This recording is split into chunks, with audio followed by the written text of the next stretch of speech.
আমরা শহীদ পরিবার হাজারো রক্তের বিনিময়ে অভ্যুত্থান কি চেয়েছিল?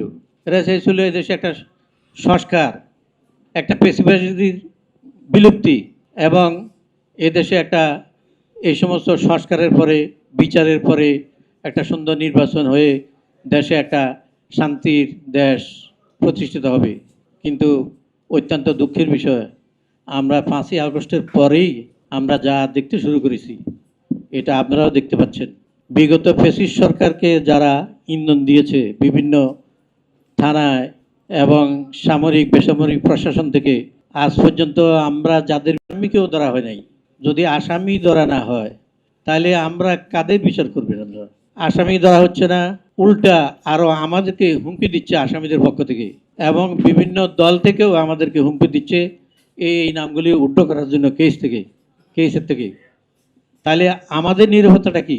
1 নম্বর হলো নাজমুল আহসান, ওনার নাম্বার হলো 5963, উনি সচিব পানি সম্পদ মন্ত্রণালয়। 2 নম্বর ফারহানা আহমেদ 5764, সচিব পানি পরিবেশ বন জলবায়ু মন্ত্রণালয়। 3 নম্বর মোহাম্মদ আমদাদুল্লাহ মিয়া 5704, সচিব কৃষি মন্ত্রণালয়। এরা কিন্তু এখনো আছে। তাইলে আপনি কার বিরুদ্ধে কি সংগ্রাম করবেন? কার বিরুদ্ধে কি বলবেন? তারা তো এখনো তাদের জায়গায় আছে। মোহাম্মদ ইব্রাহিম 5652, চেয়ারম্যান সচিব ভূমি আপিল বোর্ড।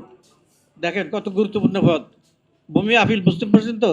নাজমা মুবারক 5975, সচিব আর্থিক প্রতিষ্ঠান বিভাগ, অর্থ মন্ত্রণালয়। মোহাম্মদ মুশফিকুর রহমান 5993, সচিব ডাক ও টেলিযোগাযোগ মন্ত্রণালয়।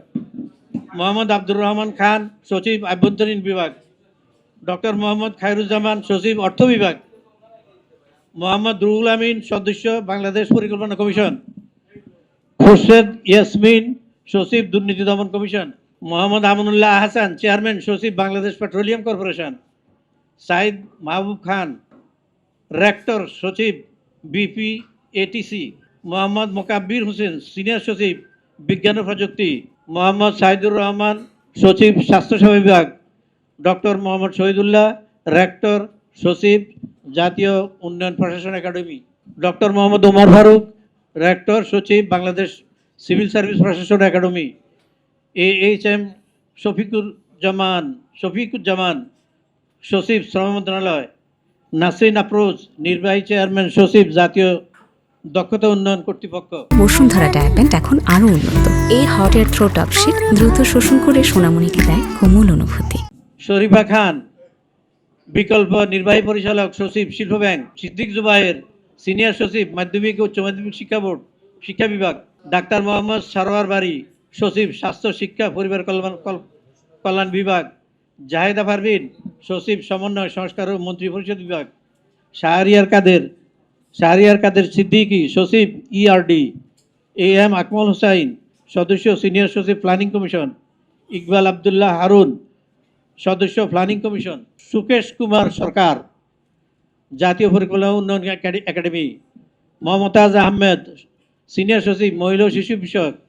মোহাম্মদ মাহমুদ হোসাইন, সচিব সংযুক্ত প্রধান উপদেষ্টা কার্যালয়।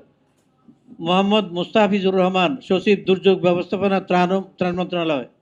মোহাম্মদ সাইদুর রহমান, মহাপরিচালক ভূমি রেকর্ড ও জরিপ অধিদপ্তর। গাজী মোহাম্মদ সাইফুজ্জামান, পরিচালক যুব উন্নয়ন অধিদপ্তর। ডক্টর লিপিকা ভদ্র, চেয়ারম্যান বাংলাদেশ চিনি খাদ্য শিল্প কর্পোরেশন।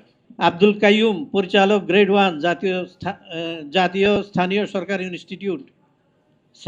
সালেহ আহমদ মুজাফফর, জনশক্তি কর্মসংস্থান ও প্রশিক্ষণ ব্যুরো চুক্তিভিত্তিক মহাপরিচালক। কেয়া খান, মহাপরিচালক গ্রেড 1 মহিলা বিষয়ক অধিদপ্তর।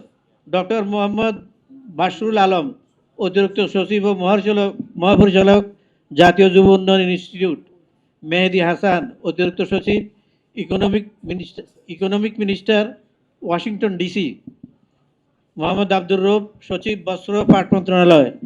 আব্দুর রউফ, সচিব বস্ত্র পাট মন্ত্রণালয়। 43 কাজী ইনামুল হাসান, পরিচালক সচিব সরকারি কর্মচারী কল্যাণ বোর্ড। 44 মফিদুর রহমান, সচিব সংস্কৃতি বিষয়ক মন্ত্রণালয়। এই 44 জনের নাম আপাতত এখানে আসছে, আরও হয়তো অনেকে আছে। ওনারা ওনাদের কষ্ট করে করে এগুলি বের করছে। এটা বের করে কিন্তু সাহিত্যিকিনী কথা না, কত ত্যাগের পরে এই নামগুলি এখানে আসছে।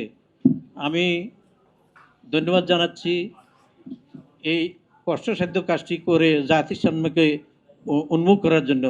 এবং আমি আরও অনুরোধ করব, সাংবাদিক ভাইয়েরা তো সবই জানেন, ওনারা হয়তো প্রকাশ করতে ভয় পান কিংবা চাপে থাকেন, তবুও অন্তত পরকালের ভয় চিন্তা করে, এই শহীদদের কথা চিন্তা করে আপনারাও দয়া করে পরকালের মুক্তির জন্য আপনাদের দায় এড়াইতে পারেন না।